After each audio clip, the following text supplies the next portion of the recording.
সমগ্র বিশ্বের সর্বকালের সর্বযুগের সর্বশ্রেষ্ঠ মহামানব জনাবে মুহাম্মদুর রাসূলুল্লাহ সাল্লাল্লাহু আলাইহি ওয়াসাল্লামের পবিত্র সিরাত জানার উদ্দেশ্যে এই মাহফিলে আমাদেরকে শরীক করলেন। সেই মনিবের দরবারে শুকরগুজার হচ্ছি। আমরা সকলে পড়ছি আলহামদুলিল্লাহ। প্রিয় ভাই সব, আমরা এসেছি এমন এক মহান ব্যক্তিকে জানার জন্য, এমন এক মহান সত্তাকে জানার জন্য যাকে না জানলে কিছুই জানা হবে না, এবং যাকে জানলে পরে এই পৃথিবীতে মানুষ হিসেবে জন্মগ্রহণ করেছি এর সার্থকতা লাভ হবে। সেটা মুসলমানদেরও যেমন, সেটা হিন্দু খ্রিস্টান বৌদ্ধ যারা তাদের জন্য তেমন, সমস্ত জাতির জন্য আল্লাহ রাব্বুল আলামিন তাকে পাঠিয়েছিলেন। তিনি অন্যান্য নবীদের মতো শুধুমাত্র একটি গোষ্ঠীর জন্য আসেন নাই। তিনি অন্যান্য জাতির মতো, অন্যান্য নবীদের মতো একটা এলাকার জন্য নবী হয়ে আসেন নাই। মুহাম্মদুর রাসূলুল্লাহ সাল্লাল্লাহু আলাইহি ওয়াসাল্লাম এসেছিলেন বিশ্ববাসীর জন্য। সুবহানাল্লাহ। দুনিয়ায় যত নবী আল্লাহ পাঠালেন সমস্ত নবীরা ছিলেন এলাকা ভিত্তিক এবং অঞ্চল ভিত্তিক, ভাষা ভিত্তিক। নবী করিম সাল্লাল্লাহু আলাইহি ওয়াসাল্লাম সম্পর্কে আল্লাহ তাআলা বলেছেন, قل يا أيها الناس إني رسول الله إليكم جميعا। হে নবী, আপনি বলুন, হে মানব গোষ্ঠী, আমি আল্লাহর পক্ষ থেকে তোমাদের সকলের জন্য রাসূল হয়ে এসেছি। সুবহানাল্লাহ। কোন সময়ের জন্য? যখন তিনি এসেছিলেন সেই সময়ের জন্য নাকি? কি বলেন, বুঝতে পারছেন না? নবীজি তিনি পৃথিবীতে এসেছিলেন কিয়ামত পর্যন্ত এই পৃথিবীতে যত মানুষ আসবে সমস্ত মানুষের জন্য আল্লাহ তাআলা তাকে রাসূল করে পাঠিয়েছেন। সুবহানাল্লাহ। এই পৃথিবীতে যদি প্রশ্ন করা হয় মানুষের জন্য সবচাইতে বেশি জরুরি কি জিনিস, তাহলে আপনি কি জবাব দেবেন? এক একজন এক এক রকমের জবাব দেবেন। কেউ বলবেন জরুরি ভাত, কেউ বলবেন রুটি, কেউ বলবেন পানি, কেউ বলবেন বাতাস, কেউ বলবেন অক্সিজেন। কিন্তু মূল জবাব কি? আসল জবাবটা কি? আসল জবাব হচ্ছে এই পৃথিবীতে মানুষের জন্য সব থেকে বেশি জরুরত হচ্ছে রিসালাত, নবুয়ত। কারণ আল্লাহ তাআলা আমাদেরকে সৃষ্টি করেছেন কোন পথে চললে পরে আমরা আল্লাহর নৈকট্য লাভ করতে পারবো। আমরা যে পৃথিবীতে এসেছি, আমাদের কি পৃথিবীতে চিরকাল থাকবো না আমাদেরকে যেতে হবে? জবাব দেন। কার কাছে ফিরে যেতে হবে? সেই যে আল্লাহর কাছে ফিরে যেতে হবে, সেজন্য আল্লাহ রাব্বুল আলামিন আমাদেরকে অন্ধকারে ছেড়ে দেন না, আমাদের জন্য পথের দিশা দিয়েছেন। আর সেজন্য তিনি নবী পাঠিয়েছেন। আদম আলাইহিস সালাম থেকে শুরু করে মুহাম্মদুর রাসূলুল্লাহ, সবাই বলেন সাল্লাল্লাহু আলাইহি ওয়াসাল্লাম, তার পর্যন্ত যত নবী পাঠালেন সমস্ত নবীদেরকে আল্লাহ পাক নবুয়ত দিয়েছেন, নবী করে পাঠিয়েছেন। তাদের কোনো ভুল নাই, তাদের কোনো গুনাহ নাই, তারা সবাই মাসুম, তারা বেগুনাহ। এই নবীদের মধ্যে সর্বশেষ এবং সর্বশ্রেষ্ঠ নবী হলেন মুহাম্মদ রাসূলুল্লাহ সাল্লাল্লাহু আলাইহি ওয়াসাল্লাম। নবী করিম সাল্লাল্লাহু আলাইহি ওয়াসাল্লামকে আল্লাহ তাআলা এমন একটা সময় পাঠালেন যখন গোটা পৃথিবীতে মানুষ ছিল ধ্বংসের দ্বার প্রান্তে। চুরি, ডাকাতি, জেনা, ব্যভিচার, হত্যা, ধর্ষণ, এমন কোন পাপ নাই যা মানুষ করত না। যেই দেশে রাসূল আসলেন সেই দেশে মানুষ, তাদের চিন্তা ছিল যে আমি মানুষকে খুন করব না কেন, লুট করব না কেন, মিথ্যা কথা বলবো না কেন, নারী অপহরণ করব না কেন, এর কোনো যুক্তিসঙ্গত কারণ তাদের জানা ছিল না। সবটাই তারা বৈধ মনে করত। এবং কতটা জাহিল ছিল যে এই গোত্রের লোকেদের উটের পানি খাওয়ার আগে আর এক গোত্রের লোকের উটের পানি খাওয়াইল কেন? এই অপরাধে তারা একে অপরের বিরুদ্ধে গোত্রে গোত্রে লড়াই হয়েছে বছরের পর বছর, যুগের পরে যুগ। এরকমের জেহালাতে পরিপূর্ণ ছিল সমাজ। অর্থাৎ পৃথিবী ছিল এক ধ্বংসের প্রান্তে। এই ধ্বংস থেকে বাঁচানোর জন্য আল্লাহর রহমত ছাড়া আর কোন উপায় ছিল না। সেরকম একটি সময় আল্লাহ রাব্বুল আলামিন তার রহমত পাঠালেন। আল্লাহ তাআলা কোরআনে কারিমে বলছেন, ওয়ামা আরসালনাকা ইল্লা রাহমাতাল লিল আলামিন। হে নবী, আমি আপনাকে গোটা সৃষ্টি জগতের জন্য আমার রহমত করে পাঠিয়েছি। সুবহানাল্লাহ।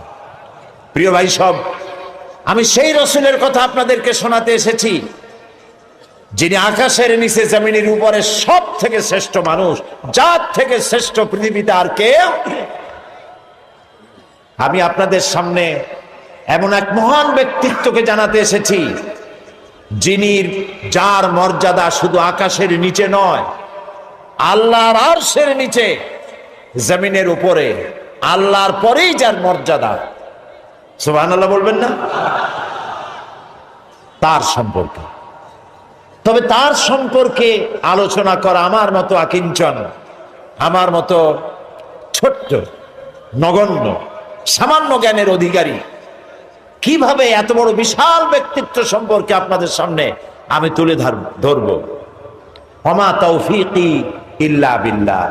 আমি বলে থাকি, আটলান্টিক মহাসাগর, প্রশান্ত মহাসাগরের পানি যদি কেউ মাপতে যায় চামচ দিয়ে, তাহলে তাকে কি মনে করা হবে? তার সুস্থতা, মস্তিষ্কের সুস্থতা সম্পর্কে চিন্তা করতে হবে। আটলান্টিক মহাসাগরের পানিও হয়তো একদিন চামচ দিয়ে মাপা হয়তো সম্ভব হতেও পারে, কিন্তু নবী করিম সাল্লাল্লাহু আলাইহি সাল্লামের জীবন আলেখ্য, তার পবিত্র জীবন আলোচনা করে শেষ করা যাবে না। সুবহানাল্লাহ বলেন। এই পৃথিবীতে কত রাজা বাদশাহ এসেছেন, কত রঙ্গমঞ্চ তারা তৈরি করেছেন, কত দার্শনিক, কত বৈজ্ঞানিক, কত সাহিত্যিক, কত কবি পৃথিবীতে এসেছেন, কিন্তু মানুষের কাছে গ্রহণযোগ্য আদর্শ নিজের চরিত্র দিয়ে কেউ দেখায় যেতে পারেননি। নবী করিম সাল্লাল্লাহু আলাইহি সাল্লাম এক ব্যতিক্রম ধর্মী মানুষ, আল্লাহ তাকে পাঠাইছিলেন পৃথিবীতে। তার জীবন দুই রকম ছিল না। দুনিয়ার সব নেতাদের জীবন হয় দুই রকম সাধারণত। একটা হচ্ছে পাবলিক ক্যারেক্টার, আর একটা হলো পার্সোনাল ক্যারেক্টার। একটা ব্যক্তিগত জীবন, ব্যক্তিগত চরিত্র, আর একটা মানুষকে দেখাবার মতো চরিত্র। আপনি বলেন আমাকে, পৃথিবীতে এমন একজন নেতার নাম বলেন যিনি বলতে পারবেন আমার শৈশবে, আমার কৈশোরে, আমার যৌবনে, দিনে এবং রাতে আমি যা যা করেছি, আমার বন্ধুরা, আমার ড্রাইভার, আমার চাকর, আমার বাড়ির লোকজন, আমার বউ, আমার বন্ধু, আমার সাথী, তোমরা আমার ব্যাপারে যা দেখেছো সব মানুষকে বলে দাও। পারবে কেউ বলতে? এরকম আসতে বললেন, কথা বুঝতে পেরেছেন কিনা? তাহলে বলেন, এরকম কেউ বলতে পারবে? এবার যার সিরাত জানার জন্য, পবিত্র জীবন জানার জন্য আরামকে হারাম করে মাঠের ভিতরে বিনা বিছানায় যারা বসেছেন, যার জীবনকে জানার জন্য, তার সম্পর্কে শোনাই।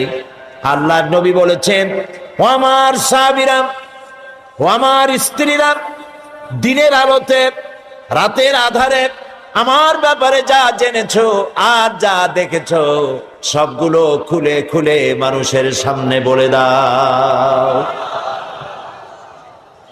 রাসূলের জীবন ছিল সূর্যের মতো দীপ্তমান, যেখানে কোনো কালিমা নাই। অন্ধ সূর্যের আলো অনুভব করতে পারে, ঠিক না? সমস্ত মানুষ তার জীবন সম্পর্কে ওয়াকিবহাল। পৃথিবীতে কেউ নাই রাসূলের চরিত্রে কোনো দাগ লাগানোর কোনো কথা বলতে পারে। সুবহানাল্লাহ বলতে ইচ্ছে করে না? আপনারা যে বসে আছেন এখানে, প্রত্যেকটা মুহূর্ত আপনার আমলনামায় নেকি লেখা হচ্ছে। কারণ জিকিরে ইলাহি যেমন ইবাদত, আল্লাহর জিকির করা কি বলেন না কেন? আল্লাহর জিকির যেমন ইবাদত, জিকরে ইলাহি যেমন ইবাদত, জিকরে হাবিবও তেমন ইবাদত। আমরা রাসূলকে স্মরণ করছি, তার আলোচনা করছি। কি মহান ব্যক্তিত্ব, যার জীবনে দুই রকমের কোনো কিছু নাই, সব স্পষ্ট। আল ওয়াদুহু ওয়াস সারাহা, একদম দিবালোকের মতো স্পষ্ট, কোনো বক্রতা নাই। কাফেরেরা চিন্তা করত যে এই লোকটা হইল কেমনে, এভাবে কেমনে হলো? শৈশব, কৈশোর, যৌবন কাটালেন তিনি এই সমাজের মধ্যে, কিন্তু মিথ্যা কথা বলেন না। মিথ্যা ছাড়া সমাজ চলে না, মদ ছাড়া মুহূর্ত চলে না। মদের অন্তত 100 প্রকার নাম ছিল তাদের। মদ খাইতে খাইতে শেষ পর্যন্ত মদের গ্লাস আর জগ বুকে জড়াই ধরে চিত হয়ে পড়ে থাকত। এরকম একটি সমাজে তিনি বড় হলেন। মদের গ্লাস তিনি টাচ করেছেন, হাত দিয়ে ধরে দেখেছেন, জীবনের শত্রুরাও বলতে পারবে না কেমনে হইল।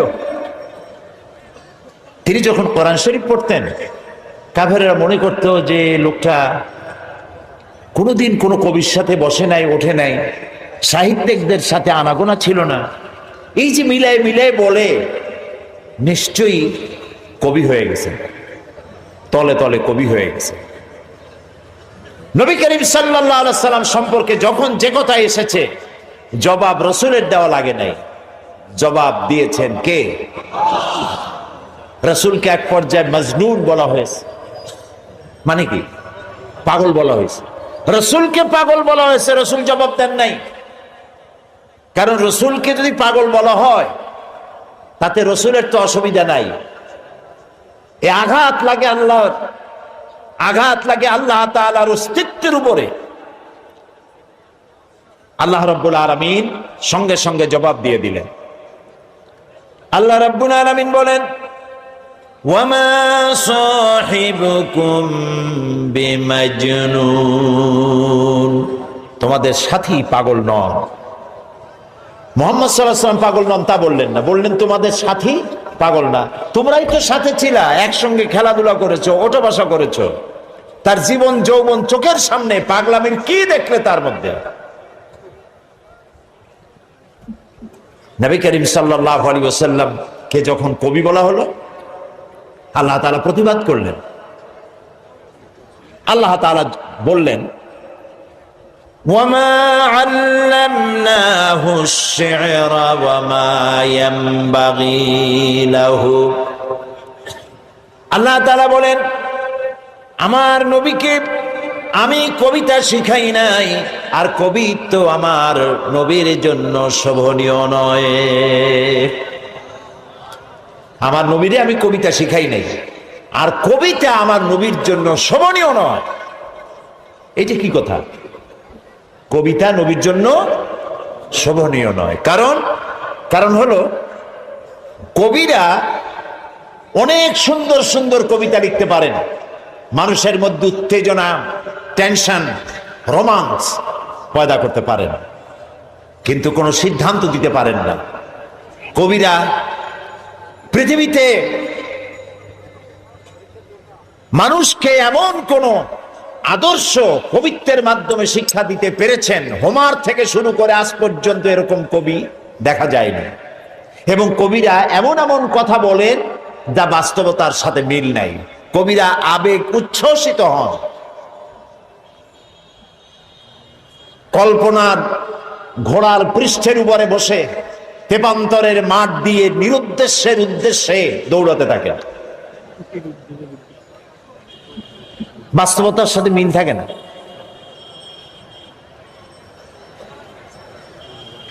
যেমন আমি একটু দেখাই, দৃষ্টান্ত দিলে বুঝতে সুবিধা। কি বলেন? আমাদের জাতীয় কবি কাজী নজরুল ইসলাম, আমি তার জন্য দোয়া করি সব সময়, মনে আসলেই দোয়া করি। আল্লাহ তাআলা তার দোয়াটা কেমনে কবুল করলেন দেখলেন? তিনি বলেছিলেন, মসজিদেরই পাশে আমার কবর দিও ভাই, যেন সকাল সন্ধে মুয়াজ্জিনের আজান শুনতে পাই। দোয়া কবুল হয়েছে? তাও কথা কয় না লোকেরা। ওইখানে বিশ্ববিদ্যালয়ের মসজিদের পাশে তার কবর হয়েছে, সকাল সন্ধ্যা আজান শুনতেছে। ওইখানে আর এক শয়তানের কবরও দিতে চাইছিল। দেখেন, কাজী নজরুল ইসলাম, আমার মন বলে এমন সময় তিনি কলম ধরেছিলেন যখন মুসলমানদের পক্ষে কলম ধরার লোক ছিল না। শুধুমাত্র আল্লাহর নবীর নামে, নবীর শানে যেসব নাত রচনা করেছেন, যেসব গজল কবিতা রচনা করেছেন, আল্লাহ ইচ্ছে করলে এর বদৌলতে তাকে জান্নাত দিয়ে দিবেন। আল্লাহ যেন দয়া করে নজরুলকে জান্নাত দান করেন, আমরা বলি আমিন। নজরুল ইসলামের কথা আনলাম কেন? ওই যে কবিতা, যারা কবি হন আবেগে উচ্ছ্বাসিত হয়ে এমন সব কথা বলেন যার সাথে বাস্তবতার মিল নেই। যেমন তিনি এক জায়গায় লিখেছেন, মোর প্রিয়া হবে এসো রানী, দেব খোবায় তারার ফুল। এখন সত্যিই যদি ওনার, যার প্রতি লক্ষ্য করে নিয়ে কবিতা লিখেছেন, যদি সত্যি ওই মহিলাকে তিনি প্রিয়তমা হিসাবে পেতেন, তো আকাশের তারাগুলি খোপায় দিয়ে দিতে পারতেন। তারপরে তিনি লিখেছেন, জ্যোৎস্নার রং আর রং ধরুন রং মিলাইয়া আলতা বানাইয়া তোমার পায়ে পরাই দিতাম। এটা কি উনি পারতেন? পারতেন না। কবিরা সাধারণত আবেগপ্রবণ হন, আবেগে কথা বলেন যার বাস্তবতার সাথে মিল নাই। কবি হাফিজ, নিশ্চয়ই নাম শুনেছেন, পারস্য কবি। তিনি তার প্রিয়তমা সম্পর্কে লিখেছেন। ফার্সি কবিতাটা আমার এখন মনে আসতেছে না। কবিতার অর্থ হচ্ছে যে আমার প্রিয়তমার লাল গালের উপরে যে কালো তিলটি আছে, একটি লাভ স্পট, এই প্রিয়তমার লাল গালের কালো তিলটি যদি আমি লাভ করতে পারি, আমি পাই, তাহলে সামারকান্দ এবং বুখারা আমি আমার প্রিয়তমার জন্য উৎসর্গ করে দিতে পারি। সামারকান্দ এবং বুখারার বাদশা ছিলেন তৈমুর লং। তৈমুর লং এই কবিতা শুনিয়া পুলিশ পাঠাতেছে, ব্যাটার ধরে নিয়ে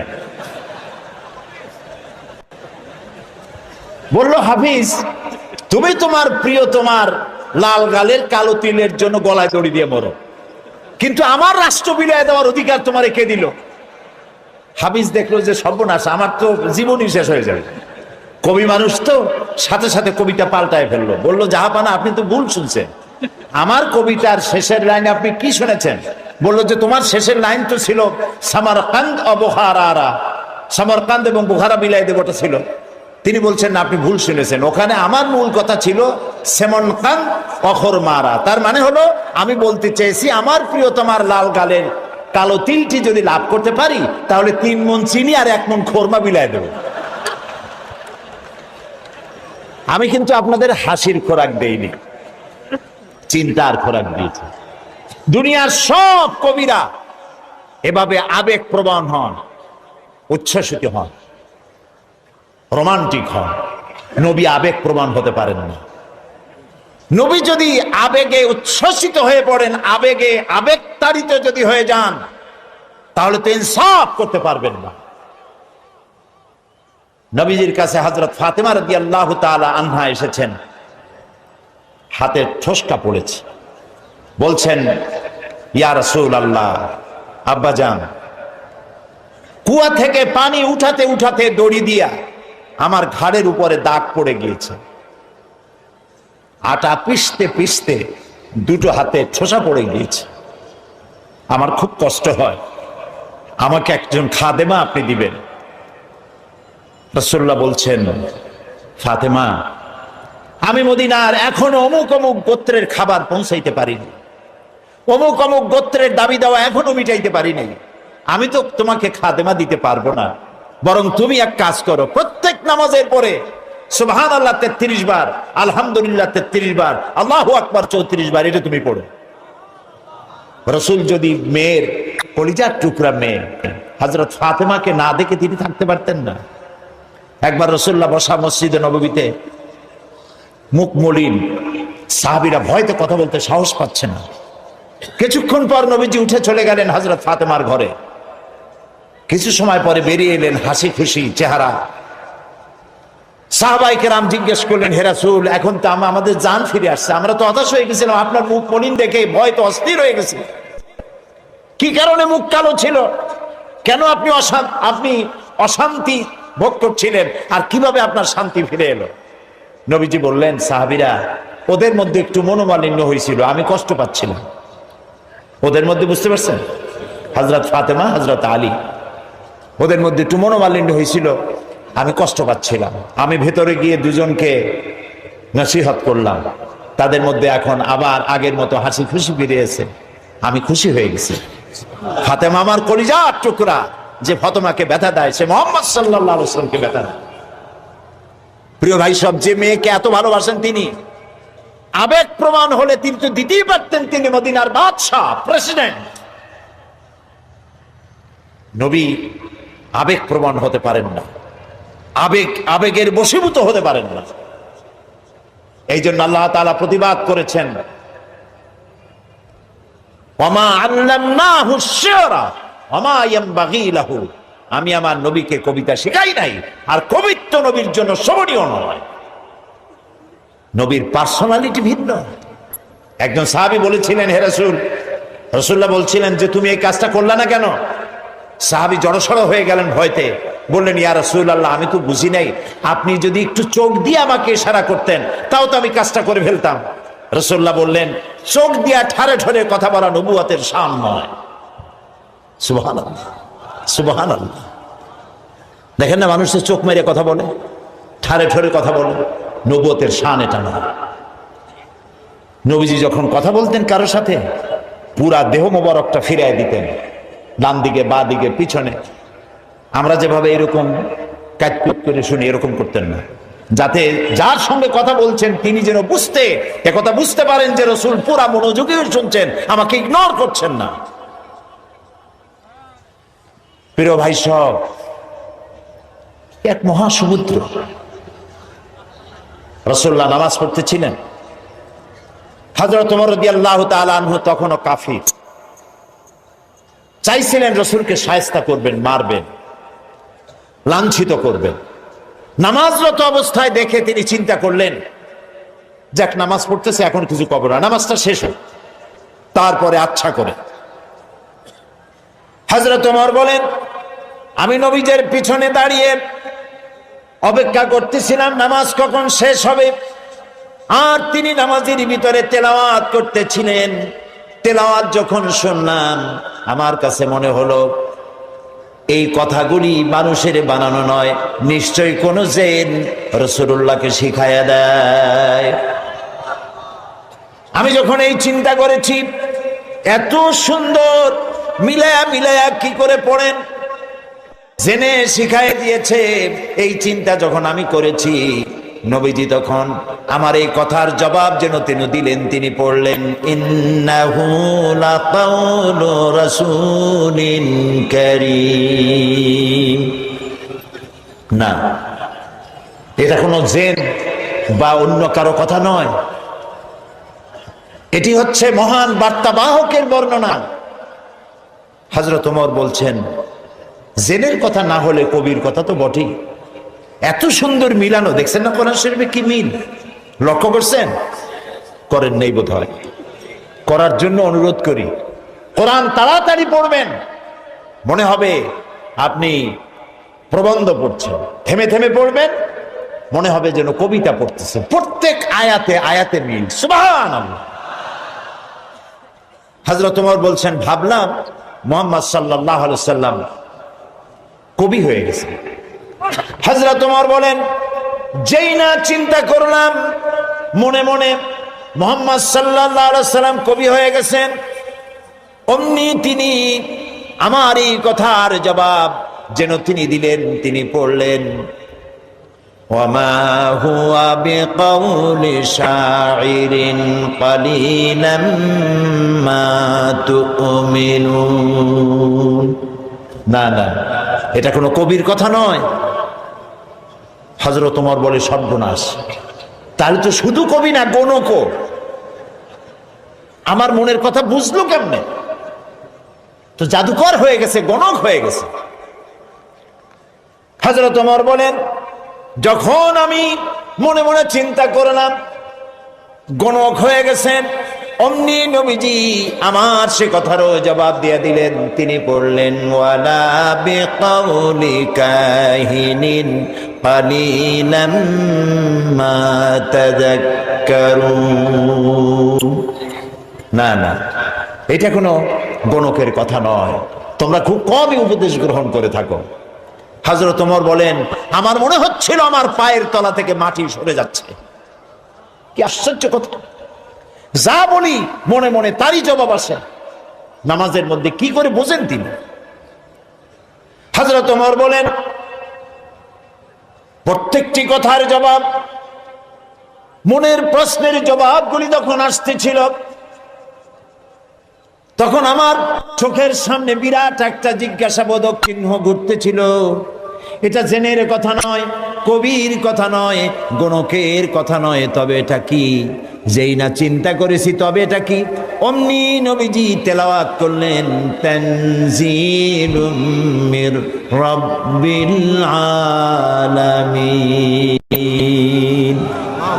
আল্লাহ রাব্বুল আলামিনের নাযিলকৃত কিতাব। হযরত ওমর বলছেন, আমার মনে হচ্ছিল ঈমান ইসলাম তার শিকড় শুদ্ধ আমার কলিজার মধ্যে ঘেরে বসতেছে।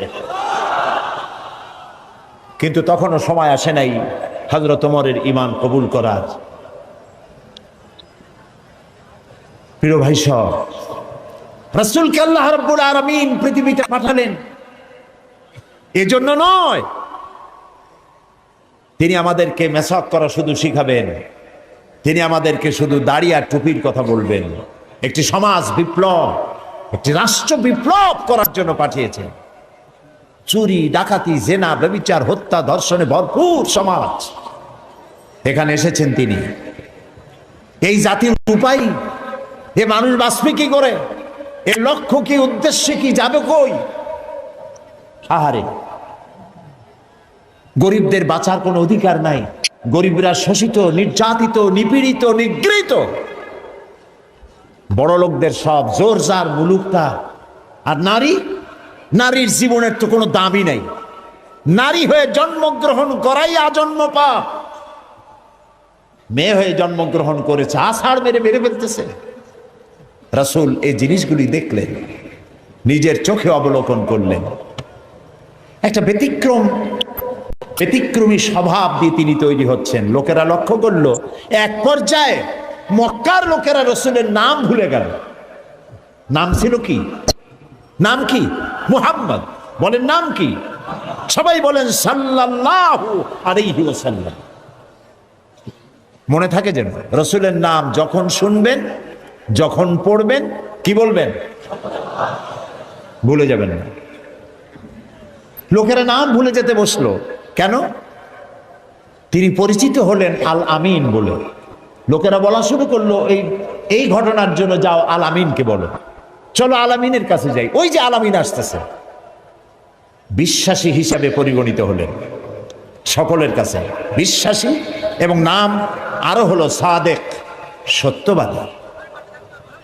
নবীজি যখন মক্কা থেকে হিজরত করে মদিনায় যান, যাওয়ার সময় হযরত আলীকে বলেছিলেন, আলী, আল্লাহ তাআলা অর্ডার করেছেন আমাকে মদিনায় যাওয়ার জন্য হিজরত করে, তুমি আমার বিছানায় শুয়ে থাকো, আর একটা কাগজ কলম নাও, একটা লিস্ট তৈরি করো। হযরত আলী বলেন, আমি লিস্ট দিলাম আমানতে। সেই আমানত যারা রাখছে অধিকাংশ কাফেরের আমানত রাখছে। কার কাছে? মুহাম্মদ সাল্লাল্লাহু আলাইহি ওয়াসাল্লামের কাছে আমানত রেখেছে। কেন? কাফেরেরাও বুঝতো যে সব নেতার পিছনে ঘুরি, এগুলো শয়তানের চাইতেও খারাপ। মুহাম্মদ সাল্লাল্লাহু আলাইহি ওয়াসাল্লামের সাথে বিরোধিতা করি নেতাদের জ্বালায় পড়িয়া। আসলে তার মতো ভালো মানুষ আকাশের নিচে জমিনের উপরে আর নাই। কাফেরেরাও বুঝতো।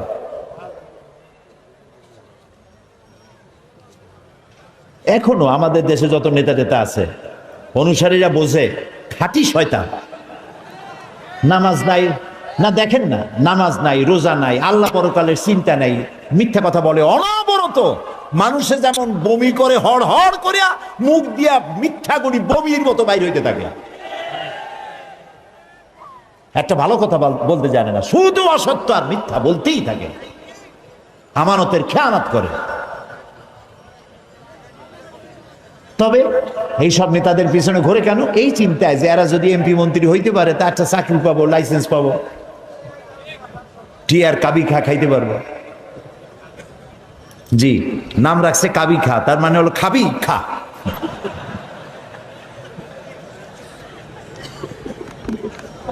নবী করিম সাল্লাল্লাহু আলাইহি ওয়াসাল্লাম, আপনার আমার জীবন, আমাদের মা বাপের জীবন উৎসর্গ হোক রাসূলের কদম মোবারকের উপরে। সারাটা দুনিয়া ঋণী তার কাছে, তার সবার